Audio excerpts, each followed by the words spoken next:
Fransiya parlamenti 20 yanvar payshanba kuni Xitoyning Uyg'urlarga qarshi irqiy qirg'inchilik va insoniyatga qarshi jinoyat o'tkazayotganligini e'lon qildi. Fransiya Avam palatasiga o'qituvchi Sotsialistlar partiyasi tomonidan sunilgan Uyg'ur irqiy qirg'inchiligi loyihasi birga qarshi 169 ovoz bilan ma'qullandi. Bu loyiha Fransiya hukumatini xalqaro jamiyatda va Xitoy bilan bo'lgan diplomatik munosabatlarda zarur bo'lgan tadbirlarni qo'llanib, irqiy qirg'inchilikni to'xtatishga da'vat qiladi.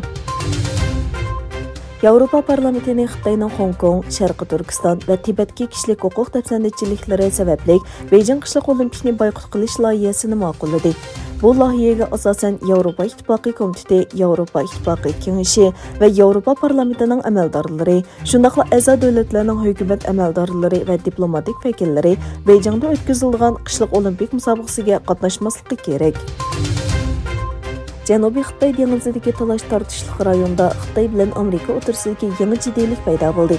Xitoy armiyasi e'lon qilgan bayonotda Benfold nomli paroxodning ruxsatsiz holda Xitoy dengiz tavalligiga kirganligi bildirilgan va Amerikaning ig'vogarchilik harakatining og'ir oqibatlarini keltirib chiqarganligi o'tirib qo'yilgan. Amerika dengiz armiyasi bo'lsa, mazkur paroxodga hech qanday ogohlantirish berilmaganligini va paroxodning xalqaro qonunlarga asosan harakat qilayotganligini bayon qildi. Bayonotda mundaq deyildi: Amerika xalqaro qonunlarning ruxsati bilan har bir davlatning dengiz va havoda harakat qilish huquqini qo'g'daydi.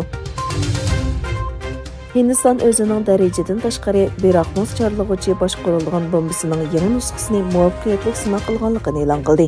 Hindistonning Berahmoputra daryosi va Rossiyaning Moskva daryosining ismi bilan atalgan Berahmos nomli boshqarilgan bombani ikki davlat birlikda tadqiq qilmoqda.